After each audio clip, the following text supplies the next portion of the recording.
Continuing from the classification of the world on the racial lens, it is worth mentioning that even when the colonizing countries were accepting of the view of the natives and were considering them to have some value, they tried to mystify it and use terms such as Orient to define them rather than giving due credit to them. Which brings us to Quijano's analysis of globalization.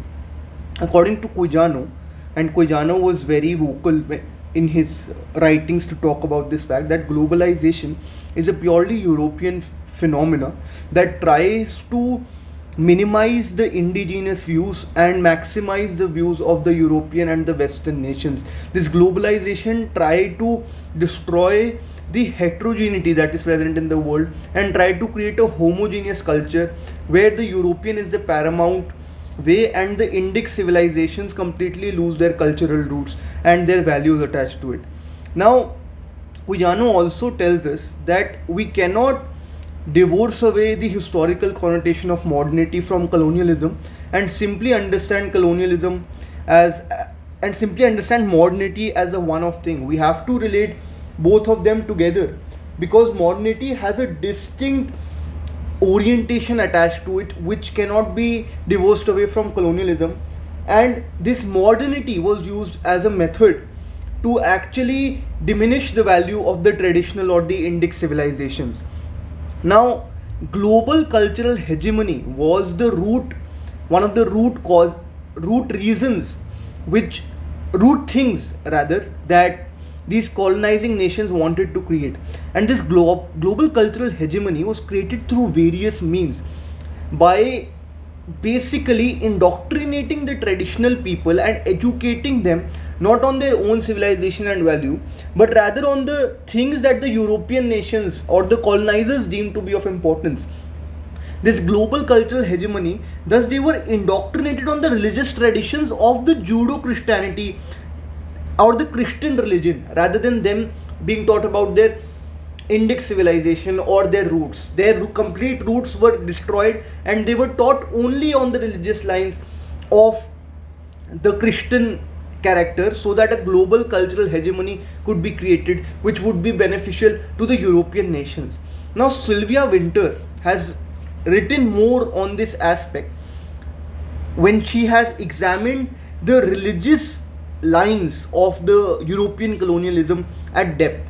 She talks about the age of discovery, which begins after the Christopher Columbus voyage, and how it not only tried to give the agency to the European people to dictate time, space, and subjectivity, but also of ethics, also of legal things, legal agency, life and death, and all of these religious aspects were also something that were being determined by the colonizers after the age of discovery. And this aspect is also supported by a papal bull called Inter Caetera, which was issued by Pope Alexander VI in 1493, which is evidenced in the book, and a lot of pages are dedicated to writing what exactly this particular papal bull was. Verbatim, it's quoted in the book, and basically it tells us that Spain and Portugal were granted the right by the church to colonize, convert, and enslave non-Christians. Now, it clearly mentions that Christian religion has to be spread to as far away places as possible.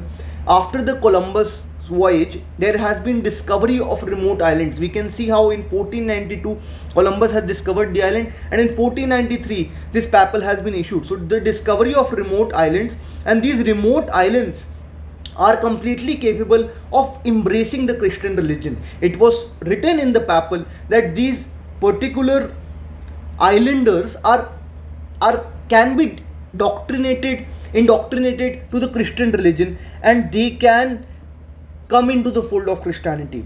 It was also said that those people who will colonize them and those Christian people who would spread the message of the church would have complete rights over these islands and mainlets, subject to very few conditions, such as if they were already owned by some Christian populace or Christian leaders.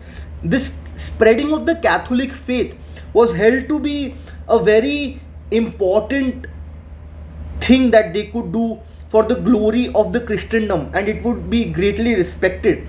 And it's also worth mentioning that this papal bull has mentions of India also, and the author tells us that this mentioning of India in the papal bull is of relevance in the later chapters, which brings us to Sylvia Winter's analysis of the Judeo-Christian perception of the world's population. She tells us that Columbus, according to him, the Judeo-Christian perception of the world divides population into three types. Number one, the Christians who have accepted and heard the new world or the gospel. Number two, the infidels like the Muslims and Jews. And thirdly, the polytheist peoples who were basically these islanders. And these islanders were then termed as idolaters because they worshipped, let's say, certain idols and multiple gods. And because they did idol worship and worshipped multiple gods, it was held that these people have a religion which is not something which is a correct religion, and thus Christianity has to be spread and taught to them so that they can be liberated from the false things that they believe in. And thus this forceful teaching of Christianity happened, and Christianity became the norm which was being taught to them, and the own religious upbringing of these people was thought to be racially inferior and religiously inferior, which brings us to the analysis of Nelson Maldonado Torres. Now, this particular individual has also written a lot on this particular aspect, and he tells us that race and religion are the twin lenses which have led to the formation of values of ethics also, and to tackle the ethical aspect of things that have been left to these Indic civilizations by their colonizers using the racial and the religious lens. The only way possible is decoloniality. Now, Nelson Maldonado Torres' interpretation differs slightly from Sylvia Winter's interpretation. Now, the reason for the difference is the fact that he tells us that although these three categories existed, Columbus could not put the Americans into any one of these blocks. Now, he could not put these individuals into any one of these blocks because they were people who worshipped, let's say, certain idols, and because these people worshipped certain other things, the natives of the Americans could not be put into these three blocks of Christian infidels and idolaters, and therefore they were assumed to be having a wrong or false religion. And a people without religion, according to Christianity, are considered soulless or non-souls. Herein a difference was created where white people were called as fully human and the black people or the natives were called as non-human. Now these differences were used to justify the forceful enslavement of these individuals and the forceful conversion of these individuals based on this distinction between the two. Now, despite the fact that if we look at it from Sylvia Winter's lens or Nelson Maldonado Torres's lens, the important aspect remains same. The end goal was that either you convert to Christianity or you will be completely removed and you will be killed. Now there was no third alternative to them. You either had to convert or you will die. There was forceful enslavement and all of these things happening according to both of the analysis given by Winter or Torres. Now it is important for us to understand that these natives, which were very welcoming of these colonizers, were not suspecting of heart. We can say that they were naive in this regard because they were trusting of these people. However, the colonizers misused this trust to a large extent by forcefully trading with them and creating a debt trap of them, and then forcefully occupying their lands and then converting them by spreading the message of Christianity. Now, they created artificial practical needs by emphasizing this fact that if you convert to Christianity, you will get a good social circle, you will have better social standing, you will get more resources and other such things. These fake practical needs that they created even though when they converted, they these practical needs were fulfilled to, let's say, a certain extent. The spiritual needs, their actual Indic civilization, all of that was completely lost in the process. Which brings us to Nasima Dalal's paper on the impact of colonial contact on the cultural heritage of the Native American Indian people. So this paper tells us that there were two main reasons of colonization during that time. The first was, of course, to spread the word of the gospel or the Bible, and the second was to acquire the land of this indigenous population. Now, for the integration of the native people, a lot of strategies were adopted. One was you kill a large amount of the native people, and then the other would automatically fall into line and out of fear would have to convert. And the second was using diseases such as smallpox and plagues, which in the present day we can call as biological warfare, to integrate these native people. Now, because these native people had no choice, a lot of them voluntarily converted into the religion of Christianity. And most estimates tell us that only about 10% of the Indic people survive.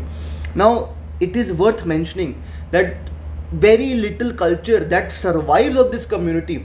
A lot of time it is said that hey, it survives because these Christian colonizers were accommodating of the culture. This cannot be farther from the truth according to the author. He tells us that the only reason this small aspect of the indigenous civilization has survived is because of the resilience of the community, because of the efforts that they have put in to keep their identity alive despite all of the odds, despite all of the money being spent in forcefully colonizing and converting them.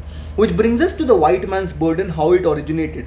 When the white man came into this civilization and saw how rich it was, he exploited these civilizations, tortured these civilizations, and completely destroyed this civilization to the point of these civilizations becoming completely reduced and exterminated, and the human beings becoming illiterate. A forceful white man's burden was created that hey, these people had to be civilized, although the whole reason why their civilization was destroyed was because of these colonizers in the first place. Now, because their own culture was destroyed and they had no other option, European culture was the only thing that was left to them, and there was no other option for them but to ascribe into this idea of European culture and the religion of Christianity. And because there was no other choice, it can also be supported by the fact that in the present day a large amount of America's population and a large almost all of the America's population and large parts of Africa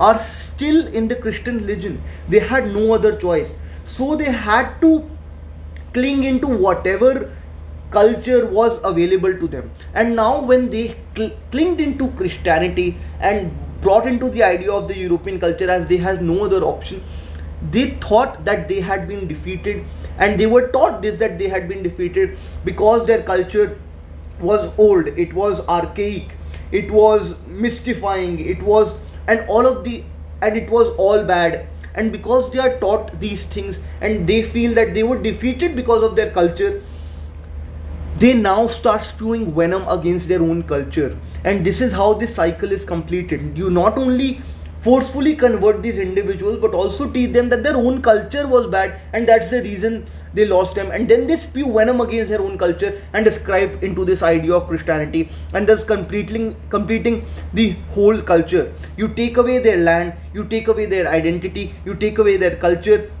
and you take away their relationship with nature, and all of these severely affect negatively the Indic civilizations, and the impact of this colonialism is still evidenced in the present world. And that's the summary of the second chapter.